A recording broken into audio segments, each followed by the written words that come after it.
어쩜 이렇게 시간이 안 가는지 정말 버스 안에서 고인 이불 속에서 고인은 언제나 너에게 고인.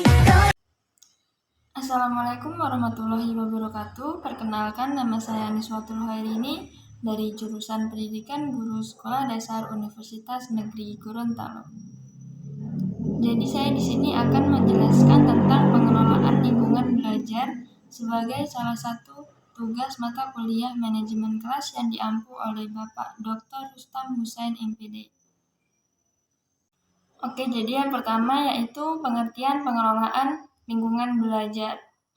Pengelolaan lingkungan belajar adalah suatu proses yang dilakukan untuk menciptakan lingkungan belajar yang kondusif, aman, dan nyaman bagi para siswa dan guru.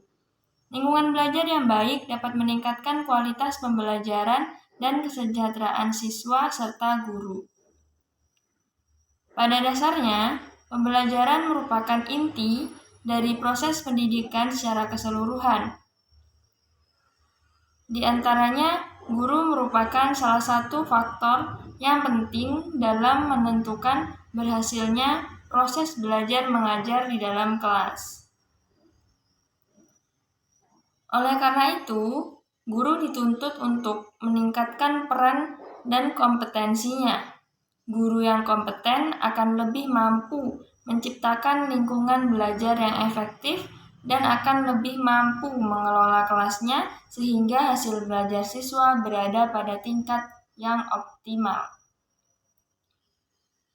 Menurut Adam dan Daisy dalam Usman 2003 mengemukakan bahwa peranan guru dalam proses belajar mengajar adalah sebagai berikut. Guru sebagai demonstrator, guru menjadi sosok yang ideal bagi siswanya. Hal ini dibuktikan apabila ada orang tua yang memberikan argumen yang berbeda dengan gurunya, maka siswa tersebut akan menyalahkan argumen si orang tua dan membenarkan seorang guru. Nah, beberapa hal yang perlu diperhatikan dalam pengelolaan lingkungan belajar antara lain bagi peserta didiknya. Oleh karena itu, segala tingkah laku yang dilakukan sebagian besar akan ditiru oleh siswanya. Guru sebagai demonstrator dapat diasumsikan guru sebagai tauladan bagi siswanya dan contoh bagi peserta didik. Yang pertama, kebersihan dan keteraturan ruangan kelas harus selalu bersih dan teratur agar siswa dapat fokus pada pembelajaran. Selain itu, kebersihan dan keteraturan ruangan juga dapat mencegah penyebaran penyakit. Nah, yang kedua, pencahayaan dan ventilasi yang baik. Pencahayaan dan ventilasi yang baik sangat penting untuk kesehatan dan kenyamanan siswa serta guru. Ruangan yang gelap dan pengap dapat menyebabkan kelelahan dan sakit kepala. Kemudian yang ketiga, keamanan lingkungan belajar harus aman dan bebas dari bahaya. Hal ini dapat dilakukan dengan memasang peralatan keamanan seperti alarm kebakaran dan CCTV. Kemudian yang keempat, penggunaan teknologi yang tepat. Penggunaan teknologi yang tepat dapat meningkatkan efektivitas pembelajaran. Namun, penggunaan teknologi harus disesuaikan dengan kebutuhan dan kemampuan siswa dan guru. Nah, yang terakhir, pengelolaan limbah.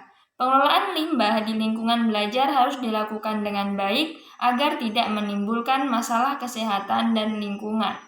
Limbah harus dikeluarkan dan dibuang sesuai dengan aturan yang berlaku. Nah, jadi itulah hal-hal yang harus kita terapkan. Kemudian, dengan memperhatikan hal-hal di atas, pengelolaan lingkungan belajar dapat dilakukan dengan baik sehingga siswa dan guru dapat belajar dan mengajar dengan nyaman dan efektif. Kemudian lanjut ke faktor-faktor pengelolaan lingkungan belajar. Nah, pengelolaan lingkungan belajar adalah suatu proses yang melibatkan berbagai faktor untuk menciptakan lingkungan belajar yang kondusif dan efektif bagi siswa. Beberapa faktor penting yang mempengaruhi pengelolaan lingkungan belajar antara lain yang pertama, ketersediaan fasilitas dan infrastruktur yang memadai. Fasilitas dan infrastruktur yang memadai seperti ruang kelas yang nyaman, peralatan belajar yang lengkap, dan akses internet yang cepat dapat membantu menciptakan lingkungan belajar yang efektif. Kemudian yang kedua, kualitas pengajaran. Kualitas pengajaran yang baik dari guru atau dosen dapat membantu menciptakan lingkungan belajar yang kondusif dan efektif. Guru atau dosen yang memiliki kemampuan mengajar yang baik dan mampu memotivasi siswa dapat membantu meningkatkan kualitas pembelajaran. Kemudian lanjut yang ketiga, kebijakan sekolah yang mendukung. Kebijakan sekolah yang mendukung seperti kebijakan tentang disiplin, keamanan, dan kesehatan dapat membantu menciptakan lingkungan belajar yang aman dan nyaman bagi siswa. Lanjut yang keempat yaitu partisipasi siswa.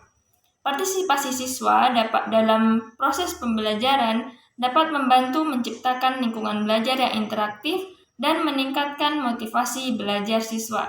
Kemudian lanjut yang kelima, lingkungan fisik yang bersih dan sehat. Lingkungan fisik yang bersih dan sehat dapat membantu menciptakan lingkungan belajar yang nyaman dan aman bagi siswa. Hal ini mencakup kebersihan ruang kelas, sanitasi, dan ventilasi yang baik. Kemudian yang terakhir yaitu yang keenam, keterlibatan orang tua. Keterlibatan orang tua dalam proses pembelajaran dapat membantu menciptakan lingkungan belajar yang kondusif dan efektif. Orang tua dapat membantu memotivasi dan mendukung anak-anak mereka dalam proses pembelajaran. Dengan memperhatikan faktor-faktor tersebut, pengelolaan lingkungan belajar dapat dilakukan dengan lebih efektif dan efisien sehingga dapat meningkatkan kualitas pembelajaran siswa. Faktor intern peserta didik berhubungan dengan masalah emosi, pikiran, dan perilaku. Kepribadian peserta didik dengan ciri-ciri khasnya masing-masing menyebabkan peserta didik berbeda dari peserta didik lainnya secara individual. Perbedaan secara individual ini dilihat dari segi aspek yaitu perbedaan biologis, intelektual, dan psikologis. Nah, faktor ekstern peserta didik terkait dengan masalah suasana lingkungan belajar, penempatan peserta didik, pengelompokan peserta didik, jumlah peserta didik, dan sebagainya. Masalah jumlah peserta didik di kelas akan mewarnai dinamika kelas. Karena semakin banyak jumlah peserta didik di kelas, misalnya 20 orang ke atas, akan cenderung lebih mudah terjadi konflik. Namun sebaliknya, semakin sedikit jumlah peserta didik di kelas, cenderung lebih kecil terjadi konflik. Mungkin menurut saya itu saja yang bisa saya sampaikan. Semoga video ini bermanfaat dan jangan lupa like, komen, dan subscribe. Wassalamualaikum warahmatullahi wabarakatuh.